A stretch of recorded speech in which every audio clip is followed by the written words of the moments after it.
What's up guys? It's me again, Don Ramon TV, and welcome back to my channel. So guys, itong video na to ay isang napakalupit na Mariano sa Puno Lingay, na mas kilala sa nickname na Yano. So yung noon at saka ngayon. So panoorin natin ang kanyang napakalupit na talento. Oh, ng aking ama, matay lumuluan na, di kaya iwan ni ina, sakit na may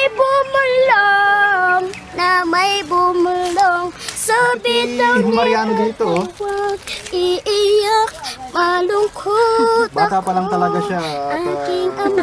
gifted ka na. Maganda May ng boses. pagkakataon na Bumibirit na, oh. mayakap siya at masabi ko na mahal kita, ama. So guys, nilagyan ko na rin pala ng siya ng sex para parang nasa MTV na rin siya, diba? Mahal kita, o Kompleto. aking ama. Si nanay ay iniisip ko. Sa panaginip na lang tayo nakikita. Ang galing niya guys. So proud ako sa mga ganitong talent. Ako kasi mahilig akong kumanta, pero yung kanta walang masyadong hilig sa akin. So shoutout sa ating mga kapatid na kabalin dyan. Proud to be Kapampangan din. Bakit kaya mapagbiro tayo? Bakit kaya Deserve niya talaga kung ano yung nararating niya ngayon sa buhay ni Yano. di ko naman kayang pagsabayin kayo. Bakit kaya Reaction pa talaga, oh. sabing nag-isa, pareho ang mukha ang nakikita. Sino nga ba kaya sa inyo dalawa? Kaya ang puso ko ngayon sasabog na ang puso ko Maganda nga yung boses niya talaga, oh. nalilito Promise. kung sino sa inyo. Ang isip ko'y gulong-gulong. Mga 7 years old lang siguro siya dito, oh. 7 or 8, parang ganun siya guys. Sino ba sa inyo ang pipiliin ko? Dalawa sana ang puso ng Wait lang guys. Nakatuwa yung bata. Siguro kapatid niya yun. Tabalu, sabi Tabalu. Ang ibig sabihin kasi nun sa Kapampangan, Tabalu. Oh, ewan ko, parang ganon. Ang cute. Ewan ko.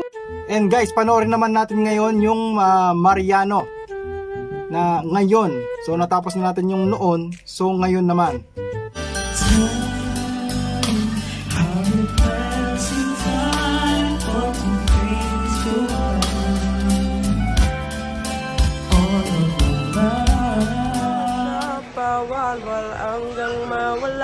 Ito yung kanta ni Doggy.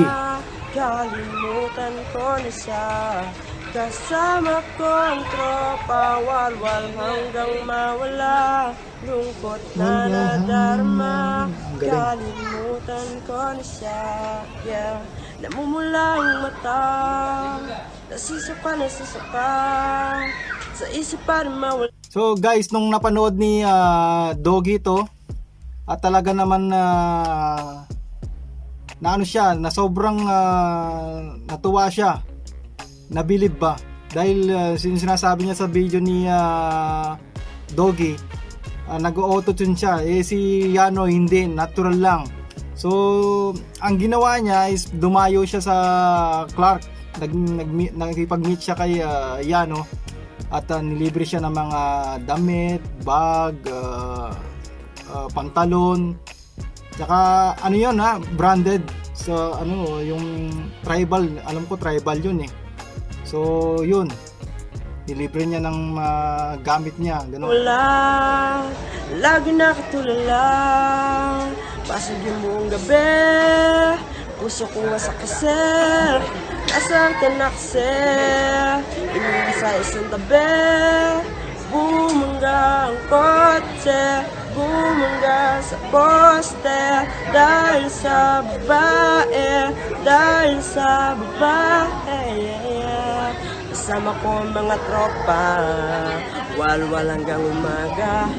Para di ka na maalala, para di ka na maalala. Dahil ayoko na maisip na naman na ikay sa'kin wala na. Yeah. Napakagaling. So yun nga guys, no, napakalupit na boses talaga niya. Gifted talaga yan si Idol Yano. Shoutout sa lahat ng fans ni Yano, mabuhay tayong lahat. And shoutout nga pala kay Utol Vlogs TV.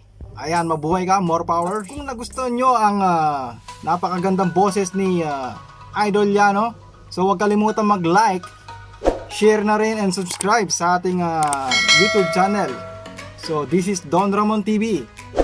Hanggang sa muli mga kaibigan. So see you on the next vlog. Bye!